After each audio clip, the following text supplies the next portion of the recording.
સુરત શહેરના પાર્લે પોઈન્ટ વિસ્તારમાં સોમનાથ મંદિર પાસેના એક એપાર્ટમેન્ટમાં બોલાવી નકલી પીએસઆઈ અને કોન્સ્ટેબલ હોવાની ઓળખ આપી સુપરવાઇઝર પાસેથી 5 લાખ રૂપિયા પડાવતી ગેંગનો ઉમરા પોલીસે પર્દાફાશ કર્યો છે।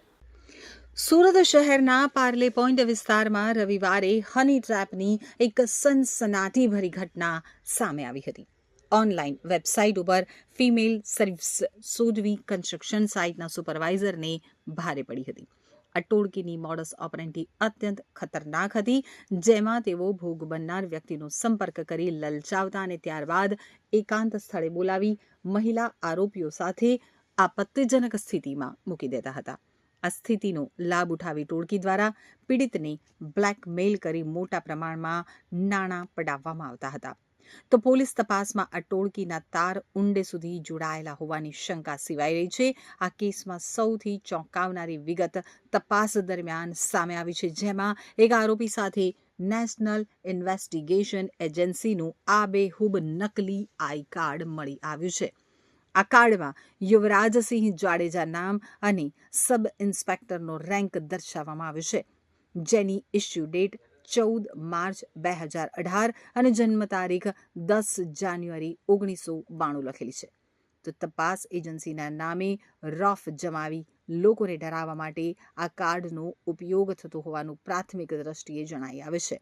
હાલ તો પોલીસે આ મામલે ગુનો નોંધી ટોળકીના અન્ય સભ્યોને અગાઉ કરેલા ગુનાઓની વિગતો મેળવવા માટે ચક્રો ગતિમાન કર્યા છે।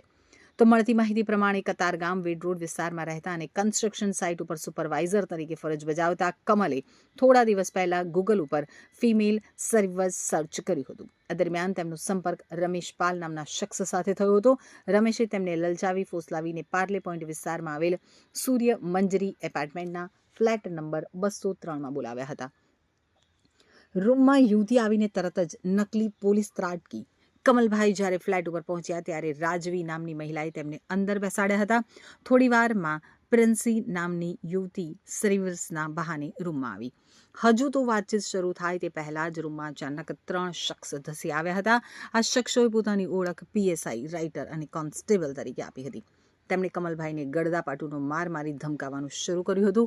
નકલી પોલીસ બનેલા આ શખ્સોએ કમલભાઈને ડરાવ્યા કે તમે અહીં યુવતી ઉપર રેપ કર્યો છે, તમારો વિડીયો બની ગયો છે, બદનામ કરવાની અને કેસ કરવાની ધમકી આપી આ ટોળકીએ સમાધાન પેટે 5 લાખ રૂપિયાની માંગણી કરી। ડરના માર્યા સુપરવાઇઝરે રકમ આપવાની તૈયારી બતાવી, પરંતુ આ દરમિયાન ઉમરા પોલીસને બાતમી મળતા ટીમે સ્થળ ઉપર જ દરોડા પાડી સમગ્ર ખેલનો પર્દાફાશ કર્યો। તો ઉમરા પોલીસે સ્થળ ઉપરથી 5 આરોપીઓને દબોચી લીધા છે, જેમાં આકાશ વાઘેલા, પિયુષ ગોસ્વામી, ખેતારામ પરમાર, રાજવી દેવગાણિયા અને પ્રાંજલી ઉર્ફે પ્રિન્સી રાજપૂતનો સમાવેશ થાય છે। આ આખી ગેંગનો માસ્ટરમાઇન્ડ રમેશ પાલ હાલ પોલીસ પકડથી દૂર છે અને વોન્ટેડ છે।